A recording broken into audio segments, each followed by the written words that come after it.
Ladies and gentlemen, boys and girls, welcome to the very first Beastkast for the Rhett and Link community. Today we have an awesome show for you. I'm coming to you live from my daughter's bedroom studio. She vacated this place a long time ago when she went to college and got married. So I'm sitting here in a pink room and I've got somebody special on the line right now. And this is Cheryl Causey from Texas. How you doing, Cheryl? I'm doing well, thank you very much. So, Cheryl, we have some exciting news. Tell us what you did the last 48 hours. Well, I took a road trip to see Rhett and Link in Lockhart, Texas. I think they're calling it Christ Market Restaurant. They did some great barbecue there. They had barbecue there.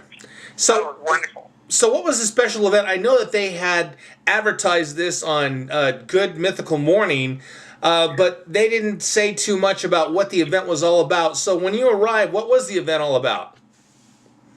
Well, apparently they had been set up to do a theme, I think, of a weekend for an advertisement convention. Some group that, gathered a bunch of people who were in the advertisement business, and I guess it's probably because they did their commercial king, and so they had gone there to post that for the weekend. And since they were there, I'm not sure why they ended up in Lockhart, because it's about an hour drive away, but from Austin where they were staying.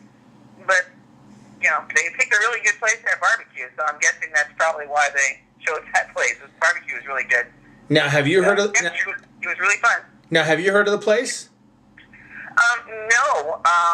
Where I'm at in Houston, Humble area, we're 3 hours away as far as the crow flies from that particular town, and it's probably really popular up in that area, but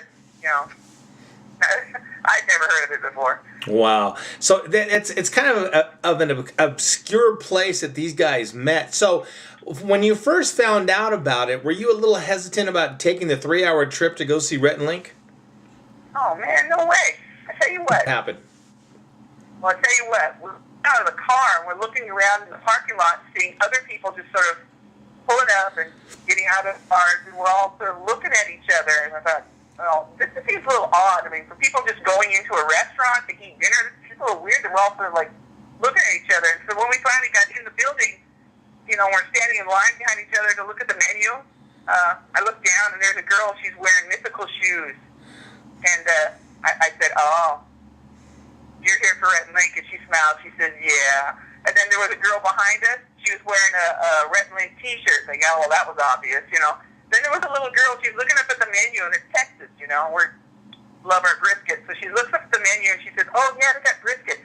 It's a big old slab of beef. I was like, yeah, we know she's here for Rhett and Link. So it turns out that most of the people there, weren't really, just coming in to eat that night. Uh-huh. They had Rhett and Link as their motive for being there. So it was pretty cool. We got to meet a lot of people from, I think the furthest person that had come for that drive that day was in Dallas. So that was like a 4-hour drive. So, people have come. I think we looked maybe about 75 people show up. That's pretty good for a last-minute thing. Yeah, I think the guys were surprised by that. They come walking in, and, I was like, yow, because the room that they had sort of reserved was, once everybody tried to get in there, it was a little packed. And, but it was fun. We had a good time. Wow. So describe what happened when they showed up.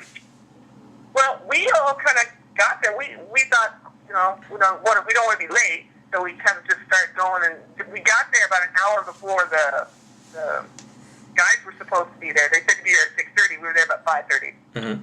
So we thought, well, okay, so we'll eat. We'd be ready to eat.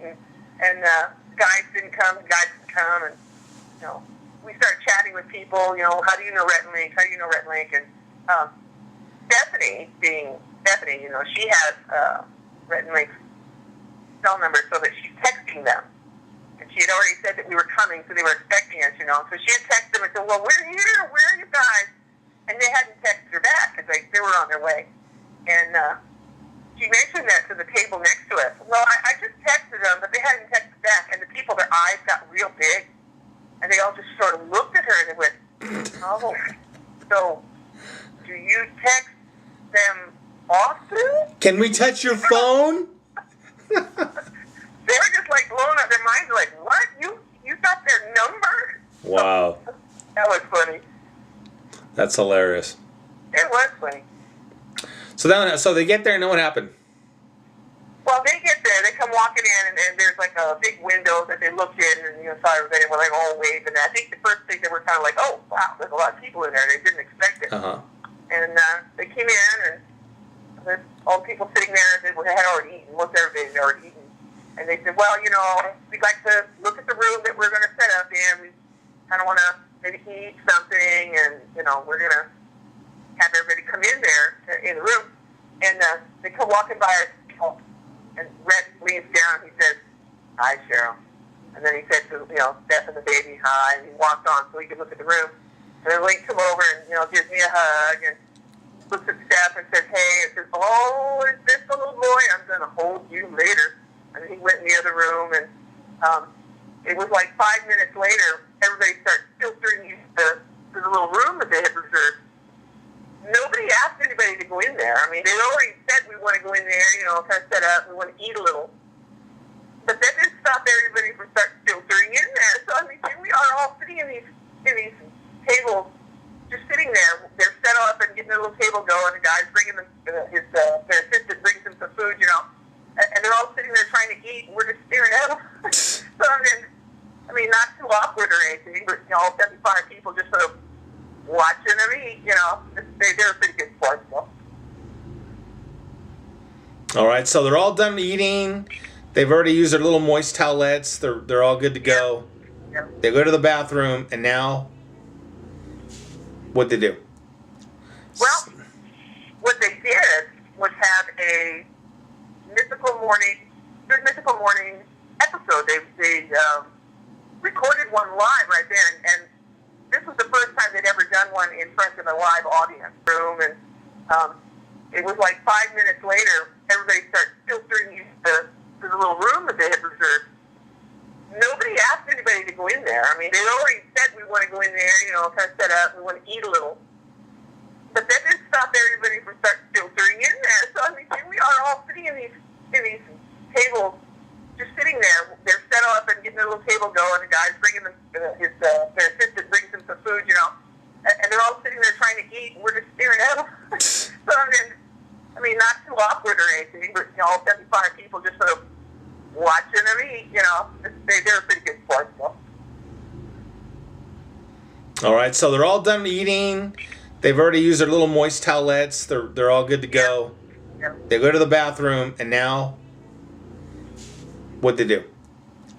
Well, what they did was have a Mythical Morning episode. They recorded one live right there, and this was the first time they'd ever done one in front of a live audience. I mean, wow. They had a couple of people sometimes in their little studio there where they're actually like guests, but this is the first time they'd ever done anything like that in a live audience capacity. So it was pretty good, and it only took like 15, maybe 15 minutes, and it impressed my son Haskell that they could just do it all on the fly.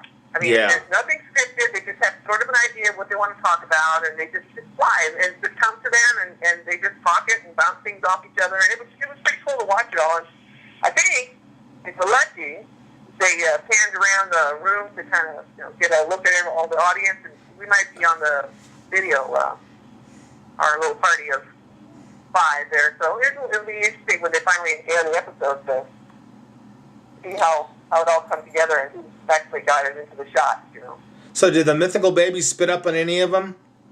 No, I'm telling you what, that little boy was so good. I mean, he was good on the drive up there. He was good all the time we were having, the dinner and stuff. He never had any fussy or anything. We stayed, I guess he maybe was a little bit noisy during the taping of the episode, but, really, for the fact that he was trying to be quiet, he was pretty good. But we stayed and we waited until everybody gone through the line as a meet and greet, have autographs and photos taken with the guys. And we were like the last one. So he's been a pretty good bud baby all day, and he was getting kind of sleepy, but, you know, it was okay. All together. Okay, we were there. Oh, you know what's really funny? We were there at 5:30, and the guys showed up there about 6:30. And, you know, they did the episode. They, you know, had everybody line up and meet and greet, talk, and everything, get photos. And suddenly, the lights in the room we were in went off. So they're up in the dark. We're like, what? You know? And then their lights came on, and then they kind of like click, click, click, click, like somebody was doing a switch. Apparently, the business closes at 8. Oh. And it was 8 o'clock, and we were still in there. So they were like, you know, get out. So it's like, oh, I guess we got to go, you know. So we all went out in the parking lot, and they finished the line of everybody. And, you know, just, wow. You know, it just was kind of funny that nobody actually came from the restaurant and said, oh, excuse us, you know, we're going to close. And I was just like, get out. Well, isn't that kind of weird that now the restaurant invited them there, or did they just like meet there? Well, see, I don't know. Stephanie found out that the fellow that was with him, he drove her there in a car, must have rented a vehicle or something. But he was like their assistant.